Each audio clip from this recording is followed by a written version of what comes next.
పెద్ద ఎత్తున టోర్నమెంట్లు పెట్టి ఆ టోర్నమెంట్కి ఎంట్రీ ఫీజులు పెట్టుకొని టోర్నమెంట్లో గెలిచిన వాళ్ళకి ప్రైజులు ఇచ్చుకునే అవకాశం చేశారు అని ఆర్ఎండి చరణ్ బగ్వాలా అని పెద్ద ఎత్తున 5 అంతస్తుల బిల్డింగ్ తీసుకుని ముంబైలో ప్యాకెట్ శిబిరం నడిపిస్తా పోలీసులకు పట్టుబడిన తర్వాత అని ఈరోజు స్టేట్ లెవెల్లో ఆంధ్రప్రదేశ్ లెవెల్లో రమ్మీ అనేది ఇల్లీగల్. అలాగే మళ్ళీ మహారాష్ట్ర లెవెల్లో రమ్మీ అనేది లీగల్. హర్ష్ జైన్ అనే మనిషి యుఎస్లో తమ చదువును పూర్తి చేసుకొని భారతదేశాన్ని తిరిగి వచ్చారు. పొలిటికల్ పాయింట్లు, ఎకనామిక్ పాయింట్లు, లీగల్ పాయింట్లు, ఎందుకు నా అన్వేషణ గారి కళ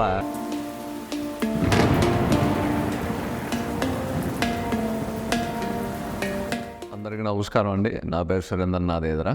ఈరోజు మనం మాట్లాడుకోబోయే టాపిక్ బెట్టింగ్, జోదం. భారతదేశం అంటేనే పందెం రాయిల దేశం అని మనం చెప్పుకోవచ్చు. ప్రతిదానికి పందెం. మనం కూడా చిన్నప్పటి నుంచి చూస్తూ ఉంటాం.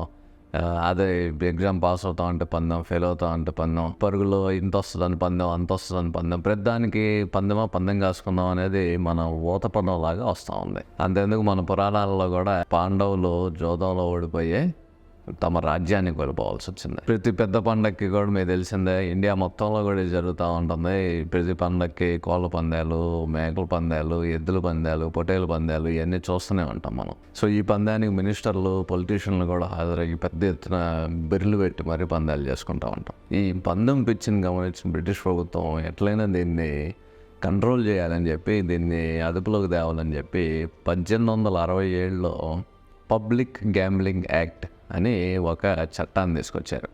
ఆ చట్టం ప్రకారం ప్రతి ఆటని game of skill, game of ఛాన్స్గా డివైడ్ చేశారు. అంటే గేమ్ ఆఫ్ స్కిల్ అంటే తమ నైపుణ్యం వల్ల గెలుపు సాధ్యపడే ఆటలు, నైపుణ్యం లేకుండా కేవలం ఛాన్స్ అంటే బొమ్మ బొరుసు పడగానే ఆట తిరిగిపోతా అటు ఇటు, అట్లాంటిది గేమ్ ఆఫ్ ఛాన్సెస్గా, గేమ్ ఆఫ్ స్కిల్స్గా డివైడ్ చేసి, గేమ్ ఆఫ్ స్కిల్ని మనం పెద్ద ఎత్తున టోర్నమెంట్లు పెట్టి ఆ టోర్నమెంట్కి ఎంట్రీ ఫీజులు పెట్టుకొని టోర్నమెంట్లో గెలిచిన వాళ్ళకి ప్రైజులు ఇచ్చుకునే అవకాశం చేశారు.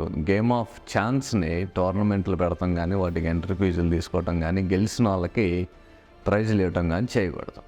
అయితే ఇది ఇలా ఉండగా చరణ్ బగ్వాలా అని ఆర్ఎండి చరణ్ బగ్వాలా అని పెద్ద ఎత్తున 5 అంతస్తుల బిల్డింగ్ తీసుకుని ముంబైలో ప్యాకెట్ శిబిరం నడిపిస్తా పోలీసులకు పట్టుబడిన తర్వాత ఆయన ఈ ప్యాకెట్ని ఇది గేమ్ ఆఫ్ స్కిల్ కానీ గేమ్ ఆఫ్ ఛాన్స్ కాదని, రమ్మీ అంటే గొప్ప స్కిల్ ఉన్న వాళ్ళే ఆడగలరని చెప్పి వాదించడం జరిగింది. అదే చిన్నగా బాంబే హైకోర్టు తన తీర్పులో కూడా ఈయన చెప్పింది కరెక్టే అని చమర్ బగ్వాలా చెప్పినట్టు రమ్మీ అనేది ఒక గేమ్ ఆఫ్ స్కిల్ అని చెప్పి తీర్పునివ్వటం జరిగింది. అక్కడ నుంచి పెద్ద ఎత్తున ఆయనే ప్యాకెట్ ఆడేయటం కాదు, ముంబైలో కూడా లైసెన్స్డ్ ప్యాకెట్ క్లబ్లు వచ్చినాయి. ఇప్పటికి కూడా రమ్మీ, ఆన్లైన్ రమ్మీ కూడా ఇదే తీర్పుగా లోబడి ముంబైలో అది లీగల్. మహారాష్ట్ర మొత్తంలోనే ఆన్లైన్ రమ్మీ కూడా లీగల్. అయితే ఇలాంటి రెండో ఉదంతం మన ఆంధ్రప్రదేశ్లో జరిగింది. మన తెలుగువారైన కె సత్యనారాయణ గారిని 1963లో ప్యాకెట్ క్లబ్ నిర్వహిస్తుండగా మన పోలీసులు అరెస్ట్ చేసి ఆయన కోర్టులో ప్రవేశపరచంగా ఆయన కూడా ఈ వాదననే బలంగా వినిపించారు. సత్యనారాయణ గారి వాదనలో 1963లో మొదలు పెడితే 1968లో ఇక్కడ లోకల్ కోర్టులో మొదలు పెడితే చివరికి సుప్రీంకోర్టు దాకా కేసు వెళ్ళి 1968లో సుప్రీంకోర్టు తీర్పిచ్చింది ఏంటంటే రమ్మీ అనేది గేమ్ ఆఫ్ స్కిల్ అని. దాని తీర్పులో కూడా ఈ డిస్క్రిప్షన్లో దాని తీర్పును కూడా పెడుతున్నాను. గేమ్ ఆఫ్ స్కిల్లే కాదు, ఏ మొక్క ఎప్పుడు తీయాలో, ఏ మొక్క ఎప్పుడు వేయాలో అనే దాన్ని బట్టి మీరు గెలుపు ఉంటుందని, మీ గెలుపుని నిశ్చయించేది కేవలం లక్ కాదని, దీనిలో చాలా స్కిల్ ఉంటుందని సుప్రీంకోర్టు అభిప్రాయపడి కె సత్యనారాయణ గారికి అనుగుణంగా తీర్పునిచ్చింది. ఆ తీర్పు తర్వాత ఆల్ ఇండియా లెవెల్లో కూడా సుప్రీంకోర్టుగా ఆ తీర్పునే గైడ్లైన్గా తీసుకొని రమ్మీని లీగల్గా చేశారు. కానీ ఇక్కడ మనం గమనించాల్సింది ఒకటి ఉంది. ఆల్ ఇండియా లెవెల్లో ఒక చట్టం ఉన్న పబ్లిక్ గ్యాంబ్లింగ్ యాక్ట్ రాజ్యాంగం 7th షెడ్యూల్ ప్రకారం ప్రతి స్టేట్కి గ్యాంబ్లింగ్ని నియంత్రించే ఒక హక్కుని కల్పిస్తుంది. ఆ హక్కులో భాగంగానే అప్పట్లో కె సత్యనారాయణ గారు ఆంధ్రప్రదేశ్లో గెలిచినా కానీ సుప్రీంకోర్టు దాకెళ్ళి ఇప్పుడున్న state government, Andhra Pradesh government రమ్మీని illegal అని, ప్యాకెట్ని, జోదంని బ్యాన్ చేసింది. ఇది గమనించాలి. స్టేట్ సబ్జెక్ట్ ఒకటి ఉంటుంది.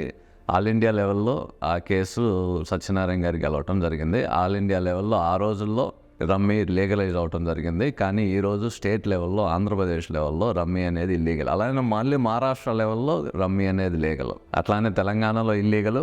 మళ్ళీ తెలంగాణ బార్డర్ దాటి మహారాష్ట్ర వెళ్తే అది లీగల్. అసలు ఎందుకు ఇట్లా ప్రతి ఒక్కళ్ళు కోర్టుకి వెళ్లాల్సి వస్తుంది? అసలు మన యాక్ట్లో, పబ్లిక్ గ్యాంబ్లింగ్ యాక్ట్ 1867లో game of skill, game of ఛాన్స్ని కాలమ్గా డివైడ్ చేసి గేమ్స్ని డివైడ్ చేయలేదా అంటే లేదండి.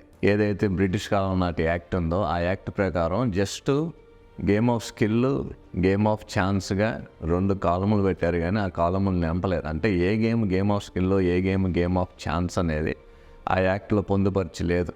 ఇది గుర్తుపెట్టుకోండి. సుప్రీంకోర్టే డిసైడ్ చేయాల్సి వస్తుంది ఏ గేమ్ ఆఫ్ స్కిల్లో, లేదా సుప్రీంకోర్టే కాదు కోర్టులే డిసైడ్ చేయాల్సి వస్తుంది ఏ గేమ్ ఆఫ్ స్కిల్లో, గేమ్ ఆఫ్ ఛాన్స్ అని.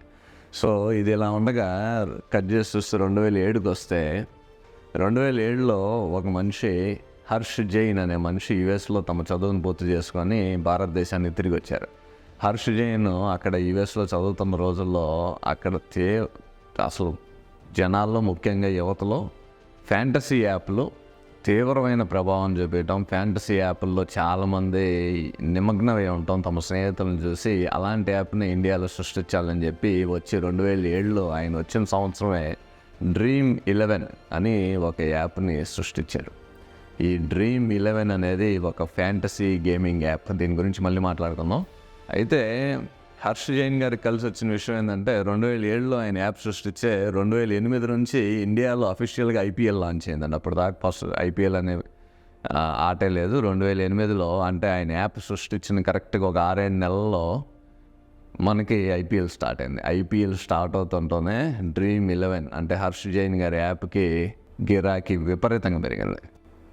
అసలు ఇప్పుడు ఇంత చర్చకి తెరదీస్తున్న ఈ ఫ్యాంటసీ యాప్లు ఏంటి, ఆ ఫ్యాంటసీ గేమింగ్ అంటే ఏంటి, ఫ్యాంటసీ గేమింగ్ యాప్లో బెట్టింగ్ ఎలా జరుగుతుందో ఒకసారి చాలా క్లుప్తంగా చూద్దాం. ఎట్లా ఉంటుందంటే ఫ్యాంటసీ యాప్ అంటే ఇప్పుడు దాని పేరులోనే ఉన్నట్టు Dream11 అంటే క్రికెట్లో 11 మంది ప్లేయర్లు ఎట్లా ఉంటారో అట్లానే మీరు కూడా ఆ యాప్లో 11 మంది ప్లేయర్లని, ఒక ఐపీఎల్ టీంని నీతా అంబానీ కొనుక్కున్నట్టు మీరు కూడా ప్లేయర్లను కొనుక్కొని మీరంటూ ఓ టీంని యాప్లో ఫామ్ చేసుకోవచ్చు. అంటే ఇది వర్చువల్ టీం అనమాట, నిజంగా ఉండదు అది.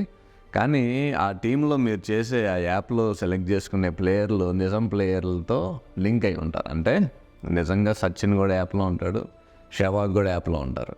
సో ఎప్పుడైతే నెక్స్ట్ ఆటల్లో సచిన్, సెహ్వాగ్ విపరీతంగా పర్ఫామ్ చేస్తారో మీ టీంలో ఉన్న సచిన్, సెహ్వాగ్ కూడా విపరీతంగా పర్ఫామ్ చేసి గెలుస్తూ ఉంటారు. అదే మీరు మీ టీంలో డేవిడ్ వార్నర్ని తీసుకున్నారనుకోండి, ఆయన అసలు పర్ఫామ్ చేయట్లేదు అనుకోండి, మీ టీం పర్ఫార్మెన్స్ తగ్గిపోతుంది. ఇదొక reality based virtual app, virtual gaming app అన్నమాట. సో ఇది ఐపీఎల్ సీజన్ స్టార్ట్ అయ్యగానే పెద్ద ఎత్తున ఫేమస్ అయిపోయి చాలా మంది దీనిలో ఎన్రోల్ అయ్యారు. దీనికి ప్రభుత్వం కూడా లైసెన్స్ ఇవ్వడం జరిగింది. ఆ తర్వాత చిన్నగా 10 ఏళ్లలో ఇది పెద్ద వటవృక్షంలా పెరిగిపోయి 2015-16లో దీన్ని కేవలం ఒక యాప్ గవర్నమెంట్కి కట్టిన ట్యాక్స్ 1300 కోట్ల పైన ఉందంటే జిఎస్టీ రూపాన. 2017 మీరు కనుక చూసుకున్నట్టయితే దీని మీద వరుణ్ గుంబర్ అనే మనిషి కేసేశారు. వరుణ్ గుంబర్ అనే ఆయన 50,000 తమ క్రెడిట్ కార్డు నుంచి స్వైప్ చేసి ఈ యాప్లో వేసి ఆట ఆడితే 50,000 పోయినాయి. ఈ 50,000 పోయిన తర్వాత పంజాబ్, హర్యానా ఉమ్మడి హైకోర్టు చండీగఢ్లో ఏదైతే ఉంటుందో ఆ చండీగఢ్ హైకోర్టును ఆశ్రయించి ఆయన ఏమన్నాడంటే, నా 50,000 పోయిన ఈ యాప్లో, ఈ యాప్ గేమ్ ఆఫ్ స్కిల్ కాదు, గేమ్ ఆఫ్ ఛాన్స్ అని చెప్పి ఆయన వాదించడం జరిగింది. అయితే ఇక్కడ కూడా ఏం జరిగిందంటే ఉమ్మడి హైకోర్టు, చండీగఢ్ హైకోర్టు పూర్తి వివరాలను చూసి 2017లో తీర్పు ఇవ్వడం జరిగింది. ఏంటంటే ఈ ఫ్యాంటసీ గేమింగ్ యాప్ అనేది ఒక స్కిల్డ్ బేస్డ్ గేమ్ అని. అంటే మీకు ఆ ప్లేయర్ ఎట్లా ఆడతారో క్రికెట్ మీద అవగాహన ఉండాలని, పిచ్ మీద అవగాహన ఉండాలని, అట్లానే వెదర్ కండిషన్స్ మీద అవగాహన ఉండాలని, ఇన్నిటి మీద అవగాహన ఉంటేనే మీరు కరెక్ట్ టీం సెలెక్ట్ చేసుకోగలరని, సెలెక్ట్ చేసుకుంటేనే మీరు ఆటలో గెలవగలరని. ఈ కేసు జడ్జిమెంట్ కాపీ కూడా లింక్లో పెట్టాను, ఈ కేసు గురించి వార్తలు కూడా లింక్లో పెట్టాను కింద డిస్క్రిప్షన్లో, మీరు అవి కూడా చూడవచ్చు. తీర్పు ఆయనకి వ్యతిరేకంగా ఇచ్చింది. అంటే వరుణ్ గుంబర్ అనే ఆయనకి వ్యతిరేకంగా తీర్పు ఇచ్చి ఫ్యాంటసీ బెట్టింగ్ యాప్ కూడా, ఫ్యాంటసీ Dream11 ఇలాంటివన్నీ కూడా గేమ్ ఆఫ్ స్కిల్ ఏనని, గేమ్ ఆఫ్ ఛాన్స్ కాదని చెప్పి చండీగఢ్ హైకోర్టు స్పష్టంగా తన తీర్పునిచ్చింది. ఇప్పుడు మన తెలుగు రాష్ట్రాల్లో హాట్ టాపిక్గా మారింది ఈ బెట్టింగ్ యాప్, బెట్టింగ్ స్కాము, ఇలాంటి ఫ్యాంటసీ యాప్ల గురించే. అయితే దీనిలో ఉన్న తప్పులు పక్కన పెడితే ఎవరు తప్పు ఎవరో పని, నా అన్వేషణ ఛానల్ అధినేత అయిన అన్వేష్ గారు, ఆయన ఆలోచన కరెక్టే. కాకపోతే నిజంగా బెట్టింగ్ని అరికడతాం కరెక్టేనా, ఆయన అరికట్టగలరా, లేకపోతే ఎవరైనా అరికట్టగలరా, దాని లీగల్ పాయింట్స్ ఏంటి, దాని లీగల్ వ్యాలిడిటీ ఏంటి, బెట్టింగ్ ఇండియాలో ఫ్యూచర్ ఏంటి అనేది మనం నెక్స్ట్ వీడియోలో చూసుకున్నాం. ఇప్పటికే లెంత్ ఎక్కువైపోయింది. ఈ మొత్తం game of skill, game of chance మీద ఆధారపడి ఉంటుంది. ఎక్కువ శాతం గేమ్ ఆఫ్ స్కిల్ అనే ప్రూవ్ చేసుకోవడానికి ఆస్కారాలు ఎక్కువ ఉన్నాయి కోర్టులో. ఏ యాప్నైనా మీరు తీసుకెళ్ళండి, కోర్టులో మీరు ప్రూవ్ చేయొచ్చు స్కిల్ ఉంటేనే ఈ ఆట ఆడగలవని.